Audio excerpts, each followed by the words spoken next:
Fortaleza, Brasil, March 2005.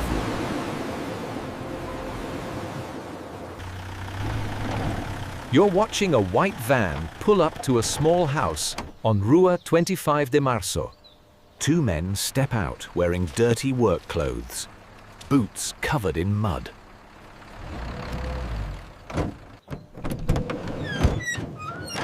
They open the back doors and start unloading equipment. A neighbor approaches. The men explain they're starting a landscaping company. Grama sintética. Artificial grass installation. The neighbor seems satisfied. The house has been empty for months. But here's what the neighbor doesn't see. Those bags of soil aren't being unloaded. They're being loaded into the van.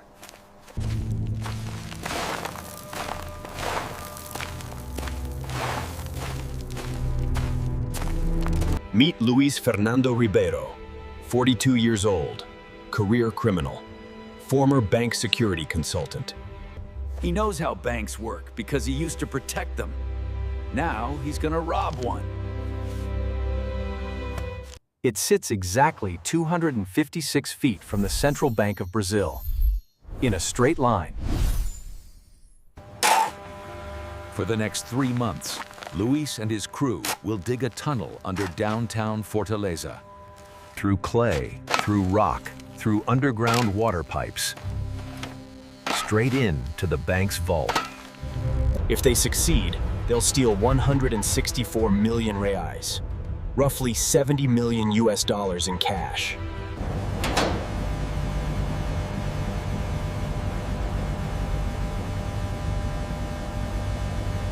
But right now, standing outside that house with shovels and pickaxes, Luís has no idea if this will work. He doesn't know if the tunnel will collapse, or if they'll hit a water main and flood. All he knows is the vault is there, the money is there, and nobody expects someone to dig 256 feet through solid ground to reach it.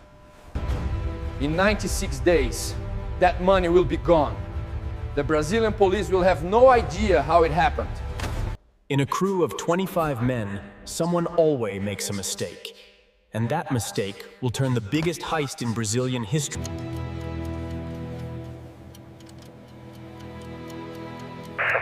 The clock is already ticking.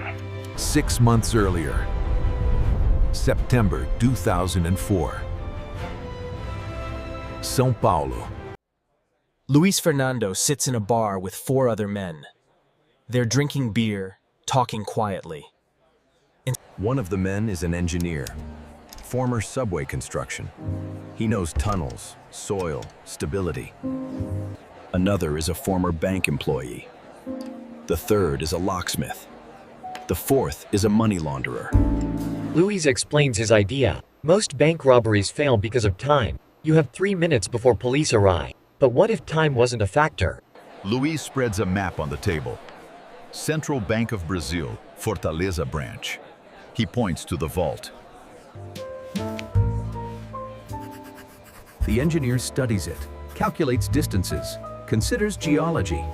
The vault has a weak point, the floor. Concrete and rebar, but not steel. They'll drill through from below. The men sit in silence, considering the plan, the risks, the payoff. Within 2 weeks, Luís assembles his crew, 25 men total, each with a specific role. Each promised an equal share. But there's one problem nobody discusses. All it takes is one mistake. February 2005. Fortaleza. Luís rents the house on Rua 25 de Março. Small, 2 bedrooms, garage. Luís explains he's starting a landscaping business. The landlord accepts 3 months' rent in cash. No questions asked. The next day, Luís and his crew begin setting up. They paint a sign, Grama sintética. To neighbors, it looks legitimate. Just another small business. The crew removes all furniture from the back bedroom, pulls up the floor tiles, and starts digging. The soil is harder than expected. Clay mixed with rock. Progress is slow, painful. The engineer adjusts the plan. They'll need better tools. Luís approves the changes. By the end of the first week, they've dug down 10 feet, created a vertical shaft, reinforced the walls with wooden beams. Now comes the hard part, the horizontal tunnel.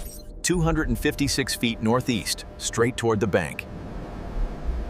2 men at a time, 4-hour shifts.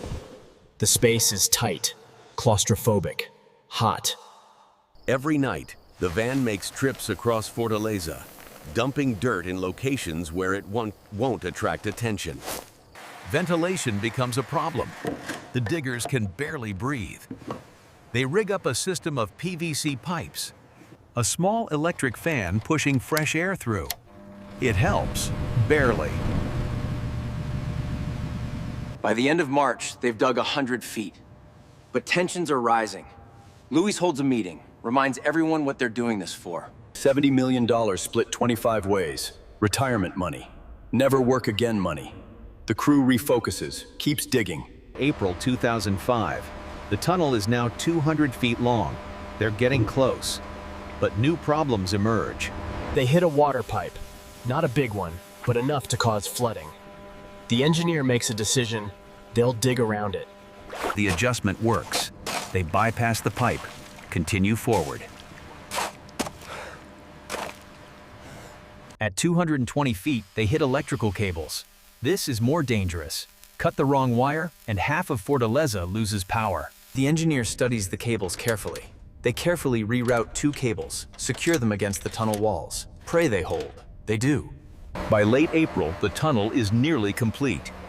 But they face their biggest challenge yet, the bank's basement. A concrete foundation 4 feet thick, reinforced with steel rebar. They'll need to drill through it carefully, quietly. The engineer brings in specialized equipment, diamond-tip drill bits. Expensive, loud, but necessary. The plan is to drill during weekend nights when the bank is closed, when city noise masks the sound. Saturday, August 6th, 2005, 11 p.m.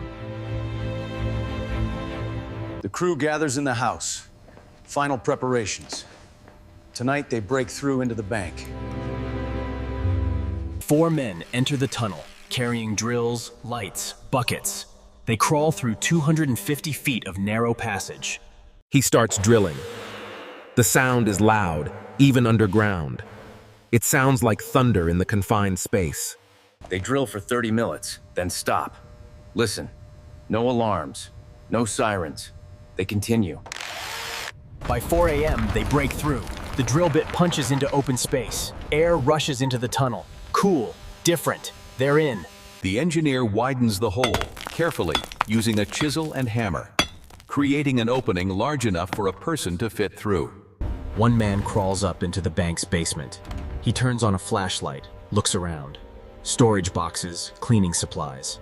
And directly above him, a metal grate in the ceiling. That grate leads to the vault. The man signals back through the tunnel. They're in position, but they can't proceed yet. The bank will open in a few hours. They retreat to the house. Luís tells everyone to rest, eat, prepare. Tonight, they'll empty the vault. Saturday, August 6th, 8 p.m. The central bank closes. Security guards lock the doors, activate alarm systems, begin their weekend. At 10 p.m., the crew enters the tunnel. In shifts, 5 men at a time. They carry bags, tools, flashlights, water bottles. They remove the bolts, lift the grate. 1 man climbs up. He's inside the vault room, surrounded by metal shelves stacked with boxes. Each box filled with Brazilian reais. Stacks of 100 real notes, 50 real notes. More money than he's ever seen in his life.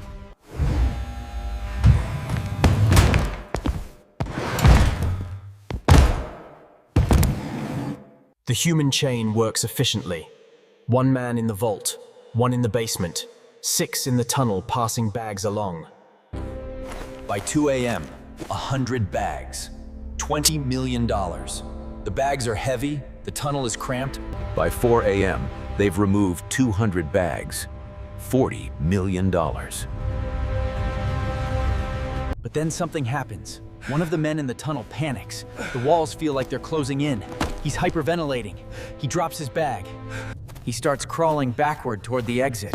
He bumps into a support beam. It shifts. Dirt falls. Slowly, carefully, they stabilize the beam, reset it. The tunnel holds. The panicked man makes it back to the house. He's done. Luís doesn't argue. One man down is not a problem. They have 24 others. The operation continues. By 6 a.m. Sunday morning, they've removed 300 bags, $60 million. The vault is half empty. The house is filled with money. Bags stacked in every room, on beds, on floors. $60 million in cash, and they're only half done. Sunday, August 7th, 8 p.m. The crew returns to the tunnel. This time, they're moving faster, more confident. They know the route. They're emptying entire shelves now, taking everything. Bills, coins, even foreign currency. Total haul, 164.8 million reais.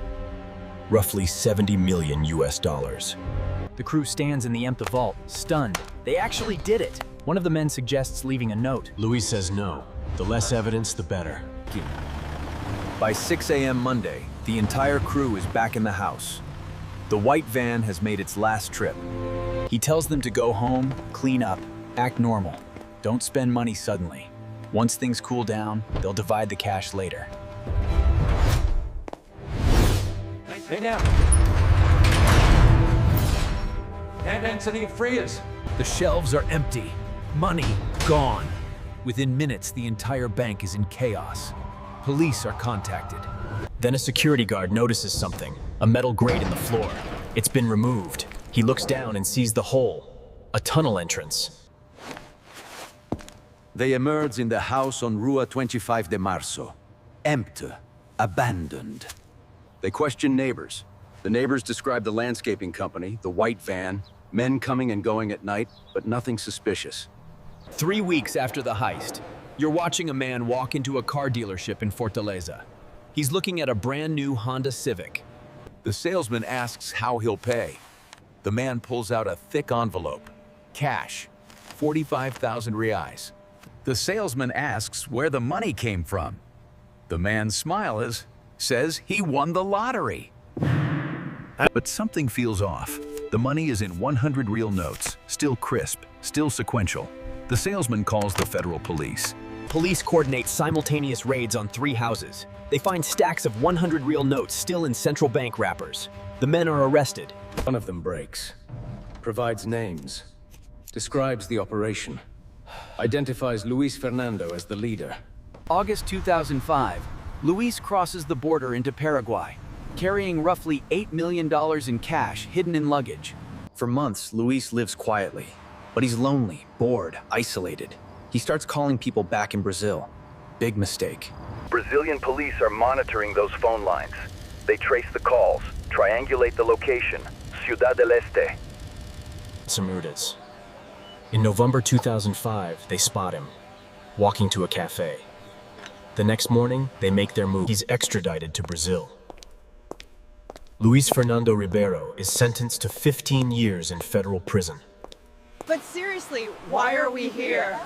Look at that giant question mark. Maybe it's some kind of game show.